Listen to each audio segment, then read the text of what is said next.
All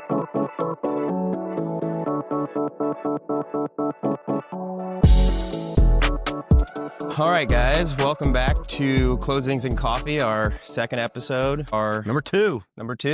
Finally making it happen. We're not a one-hit wonder, I guess. Hopefully. What's crazy to me is like how the podcast initiated. I called you one day. It's like, thinking about doing a podcast. What do you think? You're like, I'm at your office tomorrow. Let's go. We filmed an episode in a week and a half. Absolutely. It's like not a whole lot of... Well, and then we were like trying to get too complicated with it. And it's like, no, from what I hear, it's just, hey, you've got everything you need in your phone. So let's get some phones set up. We got a little GoPro here. We got our computers. We got a couple iPads, microphones. It's probably more complicated than it needs to be still with 3 different camera angles, but at the same time, like, no one can do it. We're not professional. If you got an app that allows you to do it, then you might as well do it. Dude, with AI? No. Yeah. We'd be remiss if we didn't shoot a podcast. I wish that the AI would edit everything, record it, edit it, clip it, make everything for you, but we'll get there. Yeah. It's just getting crazy, man. There's a little bit more that goes into it than you would think, but the AI, it's getting scary. Yeah, it is getting scary. There's some stuff out there. The video stuff is weird. They're like, I saw something the other day where it is deliberately being deceptive. Yeah. So like it's knowing that it's lying to you because he thinks it's in your best interest. But at the same point, you also give the commands of you are supposed to never lie ever. And it's still doing it. Bro, it's coming. Terminator. I talk to it in the car sometimes. I did it the other day again. I thought about upgrading so I could start talking to it in the car. I need that. So this is Closings and Coffee Podcast. We are a real estate focused podcast. My name is Wougi Birds. I'm a licensed real estate agent and investor. Yep. This is Brady Taylor. He is a mortgage loan officer with Great Plains Bank here in Oklahoma. Well, I guess nationwide at this point. Well, we're nationwide. We've got quite a few locations here, obviously. We've also got quite a few locations down in the Dallas-Fort Worth metro areas. But since we are a nationally accredited bank, we do loans in all 50 states. Yeah, that's awesome. I'm working a loan in California right now. Always have the interested buyers for a condo down in Florida. Risky situation. So don't, unless you really want to live in Florida, don't get a condo, but make sure it's on stilts and a little bit further back than you would think. One of the things that, well, first of all, you know, when that tower collapsed a couple years ago, now everything has to be up to date on the structural engineer code. And second of all, I didn't realize how much the HOAs are in these things. And we're talking as much as your current rent in HOA by itself. I mean, I was looking at I think it was a 2-bedroom. So it was a decent size, 2 bedrooms, a good condo. I want to say the HOA was $1,500 a month. Oh my God. Yeah. Just HOA. More than my mortgage. Literally. So it's a sticker shock to anybody who lives in Oklahoma. That's for sure. Sure. So, we on this podcast talk about real estate, lending, business, kind of the culture that forms Oklahoma City and the surrounding areas. We're shooting at my office today, which is located just south of Class and Curve, right around Western and Grand area. Next to the old Deep Deuce restaurant. Next to the old Deep Deuce. stomping grounds back in the day. Now just a vacant lot. The Memories. guy's asking like $2 million for the vacant lot. What's $2 million? I mean, it's pretty prime time. It is. Right next to the highway, kind of a homeless highway down there in the drainage area. But no one talks about that. Do what you got to do. Fun area over here. I love being down here, kind of close to everything, close to areas of properties that I buy and sell, and then, bars, restaurants, coffee shops, all that good stuff. Whole Foods right around the corner. Whole Foods, got an Empire Slice House if you want to go grab a slice. There you go. On your lunch break, stuff and like also, Stella Nova, which is our coffee today. Coffee of the day is from Stella Nova, just down the street, just outside of Crown Heights. They have been around. I did a little bit of research this morning. They've been around since 2018. They started in Norman. I didn't realize they started. I didn't realize. I thought the first one was in Edmond, but they've got 4 locations now: Norman, Edmond, downtown Oklahoma City, and then right outside of Crown Heights over here. You got to be careful when you're scheduling meetings at Stella Nova because 2 of their locations are on Western. Yeah. I have gone to the wrong one before. Western and 150 and Western and like 40. I said, which Stella Nova? By Bishop McGinnis or in Edmond? Yeah. You got to make yourself clear. Be very clear.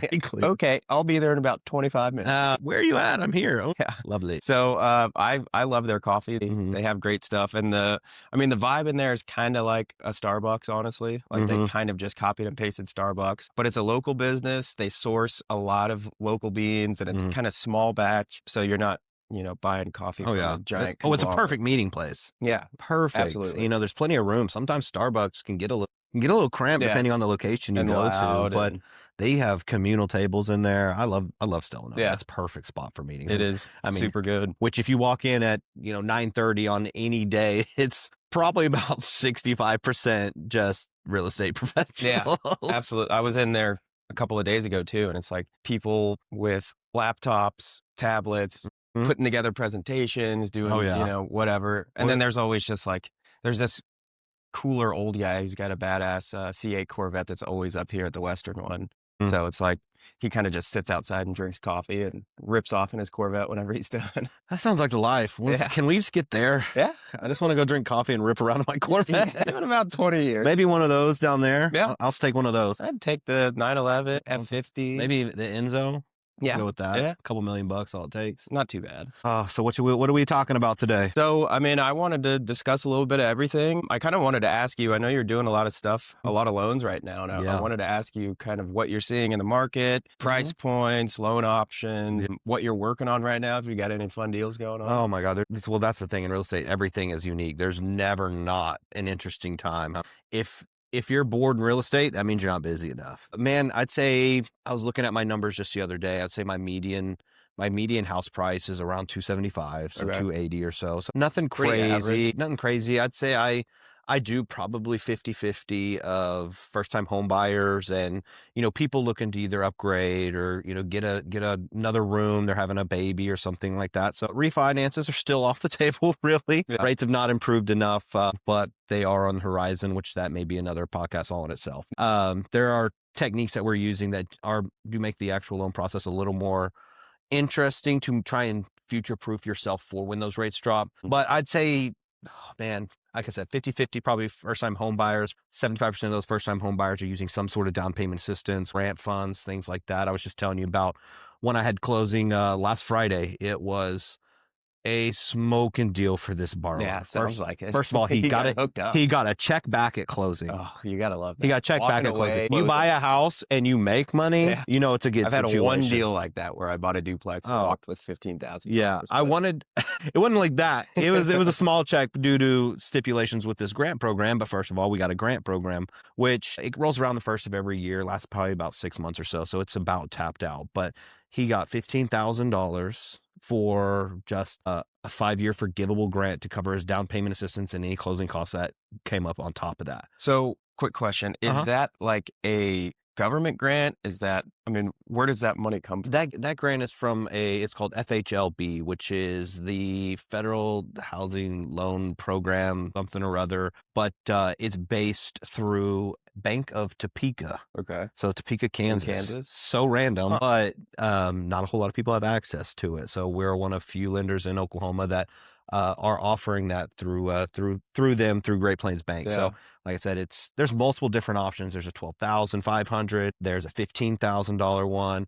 There was some grants for places that aren't as sought out for. One is specifically was Pottawatomie County. 2 years ago, it was Payne County, which was Stillwater. Okay. So kind of like opportunity zones need developing. They call it a targeted area. Okay. So are you in a targeted area? Nice. So every year these things roll out about the beginning of the year, and they have some pretty they have eligibility criteria. I was going to ask. But yeah, so usually there's an income limit, stuff like that. But this guy qualified fantastically. So he was, he's single dad, didn't have a whole lot of income. So he's well under the eligibility limit. The house wasn't crazy expensive because that can get you in a pickle as well. But on top of the $15,000 he got, there was some things that the agent was like, well, this might need some repairs. So as you know, the seller can help cover the cost of repairs in the future by offering seller credit.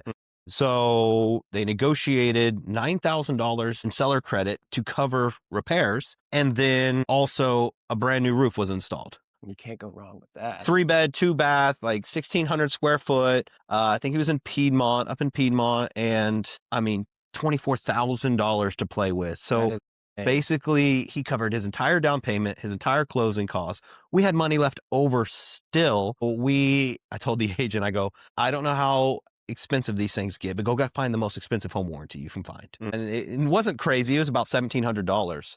So most expensive home warranty you can find. We bought the rate down as far as he possibly could. And as I was kind of explaining to you earlier, we even went a little bit further than that. When you line item something in a closing disclosure or a loan estimate and making sure where the sellers are paying for something instead of the buyer paying for something, you can actually lower the rate even more. Yeah, that's ridiculous. I had no idea that Yeah. existed. So I think we ended up at a 5.625, which right now is crazy. Yeah. So, being in the fives alone. Yeah, being the five. So we got a 5.625. He got a check back at closing. He's got a brand new roof. He's got the best home warranty I've ever seen. And he's in his new house. I mean, it's crazy. Like, you think about how the market is, having a hard time right now. Things are slow. Economy's a little rough right now, but then there's also benefits that come along with that, because then you can get options like this that allow you to, get $24,000 worth of assistance on the purchase of a house. But in a hot market, that probably wouldn't happen. And the lenders know that they don't want to have to jump through all the hoops to make everything happen whenever they've got 15, 20 buyers ready to buy a house. Make it easy for everybody. Put yourself in the shoes of the seller. Pretend you're selling your house right now and you've been on the market for 3 weeks and not a single offer's come through. You've had 5 showings. That house listed right now. You are that seller. And it's a beautiful remodel. So, like more than it should be. So if someone came in and said, hey, we'll give you that price, but we need 10 grand to help cover our costs. Yeah. I mean, that's definitely something you negotiate, but at the same point, you got holding costs. Is that 10 grand really costing you 10 grand? If you eliminate, your mortgage payment that month and your taxes that you're going to hit paying, and you don't have to worry about it anymore, that 10 grand's actually costing you 8. Yeah. So, and holding costs on the loan. Exactly. I mean, there's so many factors. And if you're holding through October, November, you're probably going to be holding until the springtime. So it's like, probably saving yourself 8 months worth of. And your situation is a little more unique than what an actual somebody selling their primary home would be, because they've lived in this thing more than likely. I think the average time is 8 years. So if they've lived in there for 8 years, their pre-COVID times, their valuation has skyrocketed since then. Yeah. They've got $100,000 they're probably sitting on. Yeah. So to make $95,000, $90,000, will they give up a little bit to help you lower your interest rate? Absolutely. Yeah. That's the best part of this right now. If you're the seller and you list your house on Sunday and Sunday night you got 10 offers, are you giving any seller credit? No, you're not. No. Yeah. You're like, I'm just going whoever's the highest price, and everybody better be right where I need to ask or over. What type of loan are you using? How fast can you close?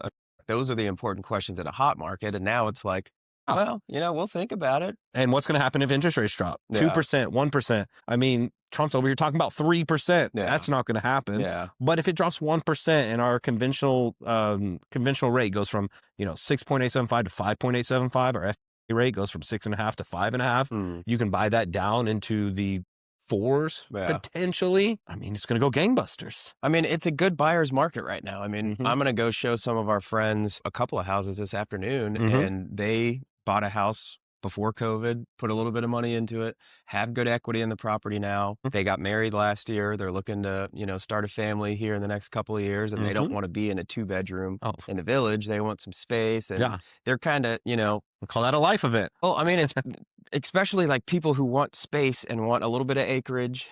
I mean, for today's market, there's houses that have been sitting on them. I mean, these 2 houses that we're looking at have been on the market for like 180 days. So it's like, I know that there's opportunity for them. And it's like, this is the list price, but this isn't the price that you have to pay for the house. Yeah. We can make something work. Yeah. And I'm going to link them up with you and see, what the best options that you can give them for loans are. Oh, yeah. But I mean, something else I wanted to talk about too with the real estate market, but the investment sector. I mean, same thing applies. There's deals out there. I'm seeing a lot of deals now, especially in the last like 3 to 4 weeks, that I wasn't seeing a few months ago because the market is a little bit more tough right now. Right. So not only off market stuff, but if you think about, outdated houses that are sitting on the MLS that, someone inherited and went through a realtor and listed it, and the family wants to sell the house. Of course. Well, I mean, there's deals out there for everyone to have, and it's not the best seller's market, but like you said, if you bought a house 5-6 years ago, you're going to make money selling it today anyway. Well, look at it this way. I mean, if someone passes or someone goes into a nursing home, there are expenses to that. I didn't realize how much like nursing homes cost. They're like $5,000-$6,000 a month. Yeah, I mean, for like a reasonable one. There's ones that are like $20,000. Yeah, exactly. And how does that play if this this elderly person didn't have their affairs in order, didn't have, they've tapped out of their retirement. They're on, Medicare or whatever it is that, pays that way. There's not funds in there to pay that. So they have to sell these houses. Yeah. On the investment aspect, they need liquidity and they need it fast, and they want to get the highest dollar and all that. But also these properties aren't ideal properties. People don't take care of their stuff. I mean, what's crazy very rarely anyway. Yeah, especially if they're rental properties and they've had them for 30, 40, 50 years. Oh, yeah. I bet you have some nightmare stories on that. Well, it's so crazy how it's all so similar. All the different families, different people, different areas. So I just sold a 7-house portfolio that closed on the 7th, I guess, a couple of weeks ago. And 91-year-old couple couldn't really live on their own anymore, don't have any kids that live in Oklahoma. So they ended up moving to Missouri to live with their kids. Like while we're still in the process of buying these houses, we're still doing inspections, we're still doing walkthroughs, lenders getting all of their ducks in a row, and they're not even in the state anymore. And you realize that when you get to your end of your life, that material stuff doesn't matter. No. They literally just left their house with all their stuff in it. They're just like, I don't even need their kids. They're like, we can just buy new stuff when we get up there. We can have an estate sale at the house. And I'm also working with another lady who I just signed a contract with this week that's, funny enough, the exact same age, 91 years old, living by herself. She fell 3 days ago and broke a rib. So it's like you're getting at the stages where, and she just wants to do one at a time. She says, I don't want to have to pay, more taxes than I need to pay, because if I sell 7 houses for $1.2 million, I'm going to be in a different tax bracket. But it's like, there's you got to balance it out, because it's like, do you want the ease of selling them all and being done with it and then enjoy your life with your family somewhere else? Or do you want to nitpick and sell one at a time and be in a certain tax bracket and all that? But it's funny how when, elderly people get to the end of their life, they end up just moving closer to where their family is. And then there's so much property of real estate that's here, something has to be done with it. Yeah. We dealt with this with my grandmother just about a year ago. We moved her. It's not a nursing home, it's an assisted living, but it was the same situation. We had a house where I'm from down in Duncan, and we had to sell that. And now we had some car situations that we had to handle. There's always a car. There's always a car. What's going on? We just did that with my wife's grandma. Well, grandma's got a little money, so she's pushing a nice Lexus. Oh, nice. So it wasn't. We sold a Honda Civic. This was not a. This was not. It's not just a random car. Everybody's like, "Who's getting grandma's car?" It's just sitting in the parking lot. The AC seats Yeah, too? I was like, I don't know if I want to push a champagne Lexus at my age. But no, it's a situation. She wanted to keep it. It was nice, but I was like, Grandma, you're like pushing 90. Yeah. I don't think driving's really in the cards right now. They all try to still drive. Oh yeah. Well, like the vision, the hearing. Right. It's like, you don't need to be on the road. Well, and it was just sitting in the parking lot, and I'm like, the nursing facility? Just sitting in the parking lot. And they were like getting onto her, like, this isn't a storage facility. Like, you can't just like park here. And I'm like, Grandma, the tires, they're gonna go flat. They're gonna get bad. You can't leave it just parked for a long time without like maintaining it. So we end up working it out. So we got that handled, but there's always something like that. And it's just like estate sale of furniture, jewelry. It's tough dealing with people that age too, because they always feel like you're like trying to like get one over on them too. So that's always an issue. It's always, there's like, what's in it for you, or what's that? It's like, I'm literally trying to help you out. Given I don't do this for the shits and giggles of it either, but at the same point, I'll be as transparent as you want me to be, and we'll make sure everything's done correctly. So if we're trying to take care of you, this is something that's going to have to happen eventually, or someone's going to have to do it for you once you pass. Yeah. It's kind of crazy how many of the deals that I do are with elderly people. And it's something that I didn't think about, but I've given out 2 or 3 of my business cards to people that are over 80 years old in the last week. And they're all like, where's your name? And it's like, I didn't think about this. I was talking to my wife about it. I should make bigger business cards with big text so the old people can see it. Because like a regular sized business card, if it has, 8-point font or 10-point font or whatever, that's going to be hard. No, it doesn't. Take a look at anybody over the age of 50's phone. You're like, why are you still scrolling? Yeah. My mom was doing that yesterday. We were, eating dinner, and she was like, she looked over at my phone when I was texting, and she was like, "Your font is so small." It's normal. I guess I can see still, but Yeah. Well, it's kind of crazy. But I mean, that's just how it is with. we'll be there. It's gonna be Yeah, us. That's gonna absolutely. be us. But see, like doing these types of transactions makes me realize like how much I want to have my shit in order Oh, before I'm at that age with, the trust set up that has Mhm. beneficiaries and all of that stuff. right. So like if something does happen, then it's all written out on what happens with everything. I mean, it's daunting and it's pretty scary to get all that stuff situated. We've been kind of in the middle of that as well with, some real estate, some trusts, some, transferring, make sure everything's titled correctly as well. I mean, you got to get your retirement in order, you got to get your kids' college in order, you got to get your your investment accounts in order. I mean, that's where I can't, and I've got this from going to all these networking meetings for, for work, but you just gotta kind of get in there and get that done because if Yeah. you don't do it, it's just going to make everything so much difficult later, and you're not setting yourself up for success Yeah. either. So yeah, it's tough, but it's one of those things you got to do it if you haven't. Yeah, no, absolutely. So I wanted to talk about a little bit because we're in this area. So last podcast we shot, we were up north, LaGuardia at your Yep. office. Super cool area. I mean, I don't know if it would be newer development than down here, but there's stuff happening everywhere. I wanted to talk about a couple of years ago, the large luxury apartment building that Oh caught yeah. fire, the Oh Canton. yeah, that So was that's huge. like 2.5, 3 blocks north of us. Yep. But I thought that it was a little suspicious that, Oh yeah. it was like multiple Oh. weeks, just a couple of weeks before they got certificate of occupancy. Something happened with electrical fire. Mm. Turned out to be the biggest fire in Oklahoma City history. Yeah, it was huge. I was around the corner. I was at the Waterford at Bellini's. We were having a work meeting. And we're hearing some fire trucks. We didn't know what was going on. We leave about 9 o'clock or so, and that thing is roaring. Oh yeah, it lit up like the entire square I mile. was like, oh, shit, Yeah, one's right? fire. But so, I mean, I guess the developer is now in a $60 million lawsuit with OG&E, which is kind of crazy. Okay. And the independent contractor electric company that did all the electrical work. I guess there's some sort of negligence lawsuit there, but I mean, it's kind of crazy that, I mean, who knows what the actual cost of development was? It could have been Right. $30 million. It could have been $40 million. There was rumblings of like some, shady activity right when Yeah. it happened. But then Right. I thought it all got cleared up, but I guess not. Well, they're still in a lawsuit. I mean, Wow. I'm not sure what's going to come of that, but I Yeah. just think it's kind of crazy. But then also, like, they're selling off land now. Mhm. So the same developer still owns that individual plot where that building was. Yeah. But then there's another plot just north of there that has been sold to a developer.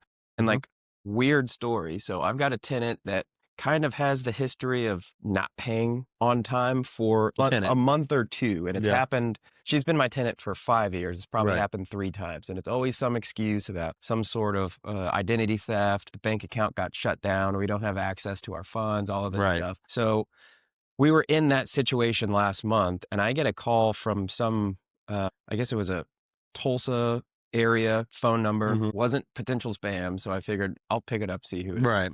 Pick it up. It's a guy who is a real estate developer, investor, very Mhm. successful man. He is my tenant's like great uncle or something. His wife's mom is my tenant's grandma or something along those lines, great aunt. Oh. So he starts telling me, I understand the situation. We don't want you to kick out, your tenant because my wife's aunt or whoever she is Mhm. 90 something years old and lives there. She doesn't have anywhere to go. And it's a great property in Quail Creek, very nice property. Long story short, Are you paying her rent? he did. Long story short, I looked him up. He was telling me, we just bought a piece of land just south of Nichols Hills, kind of in the Class and Curve area. And my wife is, she calls herself a professional detective, but she'll find anyone and what they own. And she was like, well, I can look that up to see if he's telling the truth. Mhm. Found his LLC, found he's the registered agent, and he just bought a piece of land in that development. I don't know what he's going to do with it yet, but That ain't cheap either. yeah, but it's like a crazy turn of events that's like kind of I don't even know how to explain it. It was Yeah. like you don't know about someone and then they're connected to you through some of your business and then they're doing business by your office. I call that the 1 degree of separation of Yeah, Oklahoma no, City. exactly. And in That's- Oklahoma City, it's very, very everybody knows everybody Yeah. through at least one person. It's an old game that I don't know, some roommates of mine used to play. It was called 7 Degrees of Kevin Bacon. Yeah. I've seen stuff like and everybody's connected to Kevin Bacon somehow. somehow. It's called the like, 1 degree of separation in this guy Oklahoma. took a picture with this guy. Exactly. And this guy's married to this Who guy. was in that movie, who's this person's uncle, who at one point was on, in Tremors or something. No, exactly. I mean, that's Oklahoma City. I had a meeting with, a very successful business owner that's just south of here in the Western District. Mhm. And going into it, I knew like we're going to know probably 5 to 10 of the same people Every time. So we go in there, start talking, and then it all comes up and it's like, oh yeah, I know him. Oh yeah, we've done business together. I've bought properties from him. I've sold nice, properties though. to him. It's Yeah. nice because you can break the ice super easy. Yeah, absolutely. Super easy. It's very cool. So there is also a new development in that same area that's going to be a shopping strip with, I think, all commercial storefronts, but there's going to be a Summer Moon Coffee, which is going to be handy. that'll so be we nice. can, review some Summer Moon coffee. If you're not on the Starbucks, in the Starbucks cult. Yeah, exactly. That Starbucks kind of sucks too. Sometimes there's a line that goes all the way out to Third and it ends up blocking traffic. Okay. So the one in Nichols Hills Plaza. Yeah. So, I mean, it's always nice to have local companies too, and more options, and Summer Moon's everyone's great. not in I the love same Summer line. Moon. We have one of our offices. There's Summer Moon in the parking lot. Oh, nice. Yeah, the one Very in cool. Yukon. Okay, that's So, right. Yeah, so it's great. That's a cool development out there too. Yes, we're big fans of that one. They wanted me to go work out at that location. I was like, I'll just stay in corporate Yeah. office. Thank you. Well, I've got a little fun segment. I don't really have a name for it. They're all would you rather questions, so I guess we can call it would you rather. Would you rather? And it's all kind of house based. Okay. Real estate focused stuff like that. Let's do it. I wanted to, Man. do something fun, switch it up a little bit. So, got a few questions. Would you rather have a 3-car garage with 0 backyard space, or a large backyard and only a 2-car garage, or a 1-car garage? I don't know. I have both right now. I've got the big yard and the 3-car garage. I don't know what I could live without. Probably the larger backyard, to be honest. I mean, live without it? I don't know. You'd rather have it? Oh my God. I don't know, man. I'm late to the ball game of having a garage fridge. And I fucking love our garage fridge. It's epic. I don't know. I don't know if I can go without having a garage fridge now. So, I mean, garage fridges do so much for everything. Dude. I mean, I'm a big beer guy, obviously. Yeah. So you can have a selection of multiple different beers. Dude. You can have Gatorades. You can have Diet Cokes. If you made a big casserole and you don't want to put it in the main fridge, you go out and put it in the garage It's fridge. perfect. It's so good. It's perfect. No, like I said, I'm new to this game, and I'm like, you don't have to carry all the groceries in the house. You just stop in the garage. That's even better. But man, we got a nice backyard. We've got a pool, got a little playground back there. We've got our garden and stuff like that. So I guess it really depends on if you have kids or not. If I didn't have kids, 100% garage. But with kids, you got to have that backyard. Yeah, for sure. You got to have it. I mean, every night. I think I'd rather have the backyard as well. Yeah. And then if it's a large enough backyard, you can kind of cheat the system and go ahead and build yourself a shop that could be an extra garage. Yeah, So $1,000 Costco, something like that. Single car garage. Get a little window unit or something. Yeah, there you go. Or do a little carport, something like that, so you can, have a little spot for your toys. Thought about it. Would you rather have an extra large kitchen island, perfect for hosting, or a dedicated wet bar area for entertaining? I don't have the wet bar. I've got a massive island. I don't even have a massive island. I've got a bar cart. Yeah. I have that for coffee. I would probably go the wet bar, to be honest. Too. My island just turns into an absolute nightmare. Yeah. It's just store all. Everything just dumps on the island. Yeah. My island is 5 foot wide by 11.5 feet long. It is huge. Perfect. We don't even have any. Yeah, it's even too long for that. Yeah. But I mean, it just turns in there.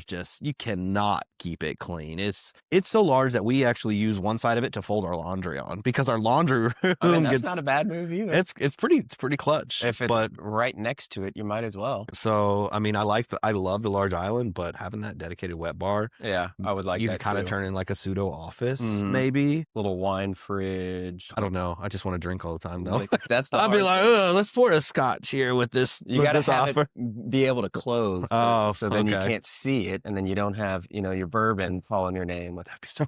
Yeah, it'd be awesome though. Let's pour a little Buffalo real quick. Yeah, let's just exactly. Get this thing going. Okay. Would you rather live in a gated community with security but a small yard, or an open neighborhood with no restrictions but a large yard? Kind of similar situation. Well, you're gated with large yards. But one, I don't have security. But two, that's with kids running around, it's super nice not Yeah. having anybody speeding through your area. Everybody knows everybody. You know, you catch a random car and everybody knows it's like, who's that? How'd they get in the Who are you?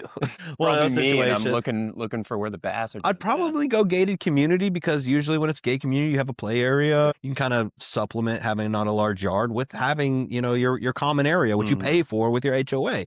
So I'll go gated community for sure. Nice. I mean, I've lived in the open communities and they're great, but you know, you take that risk. Yeah. So I think ideally for me, it would be not a large plot of land, you know, an acre or something like that. And you have your own gate and your own in a I neighborhood. got a borrower I met yesterday who wants one of those out in Harris. She's like, I need no HOA, but I need a gate. Exactly. And she goes, that's my thing. I don't want to. She's like, I got chickens. Yeah. I said, okay. I want to be able to. I got chickens. I said, okay. Here's your freak wall. Go find it. HOAs are so, sticklers that, well, you don't want to deal with it, but then at the same time, you just have get the benefits. You just have to get a coup and you just take over HOA. That's what we did. There you go. It's like, there's 5 on HOA. All we need is 3. So we got my neighbor and my wife's best friend. Everybody got on the HOA. Seems pretty simple. Yeah, you know. Didn't you guys just have like some sort of July 4th event too? Yeah, we threw a little block party. That looked awesome. Got a great company that we rented some inflatables from. People pulled up the Blackstones. We had all sorts of stuff. We had a big boom box. I mean, everybody brought their lawn chairs. We shot off some fireworks. Cool. Literally, you know, it should be more common here. You know, I've done maybe one block party before, but my wife's from Chicago and she's like, they go all out. She's like, they block off the street. No. I mean, we had some fire trucks show up. Like, evidently, just call the fire department and they'll just bring the fire trucks. No way. Just let the kids kind of check. It is not an emergency, but in like 2 weeks, you have to give them a 10-day notice. I mean, they showed up with 2 fire trucks. They had the ladder truck out there. No way. That's bad. But then they were like, if we get a call, we got to leave. Yeah. I went in the house. I was like, fire trucks are here. I come back out. They're putting their suits on, and they literally got called out like 3 minutes after they showed up. But it was, you know, they blew the horn and kids loved it. I mean, that's badass that they're able to do that. Oh yeah, and we got a couple of food trucks out there. We got the Scoops ice cream came out, Nice. so it was awesome. Very cool. All right, last one. Would you rather have a movie theater room with no windows or a sunroom with a great view but no TV setup? Theater room. Yeah. I'm in. Lock me dark in there. Space. I'm locking in. I mean, you got popcorn. Masters are on. You know, you waking up at 5 a.m. to watch an F1 race. I mean, yeah, that's me. I mean, I'm big. there with you. I mean, sunroom's pretty nice, but I I mean, feel after you're in a sunroom for about 30 minutes, you're like, I'm kind of over this. It's a little bright. It's a little bright here.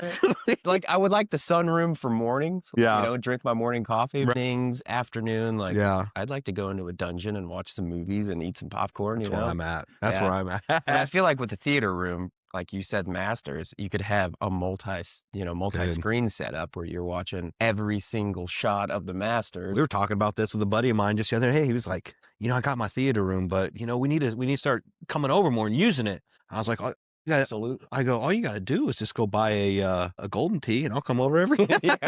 So he's diving down the rabbit hole of golden tee setup. Nice. So That would be awesome. there you go. Get a little golden tee in the corner. Yep. Bro. You'd be playing golf while watching golf. And then you just got to figure out what night to do it because you got college football Saturdays. You got Sunday night, Monday night, Thursday night. I mean, you're over there all week. I'm just going to move in at this point. Yeah, definitely. Well, I think that is all we have for this episode. We're going to try to start putting them out every single week. Let's do it. We're stocking them up right now, and once we start getting them released, it'll be a weekly thing. If you guys have any recommendations on what you guys want us to talk about, feel free to drop comments. Instagram, YouTube, all of that stuff. Comment, like, subscribe. And we will have, this is all going to be in post, but we will have our emails, Instagrams, contact information for us, for me, for Brady, all of that good stuff. And we will see you on the next one. Till the next one. Peace.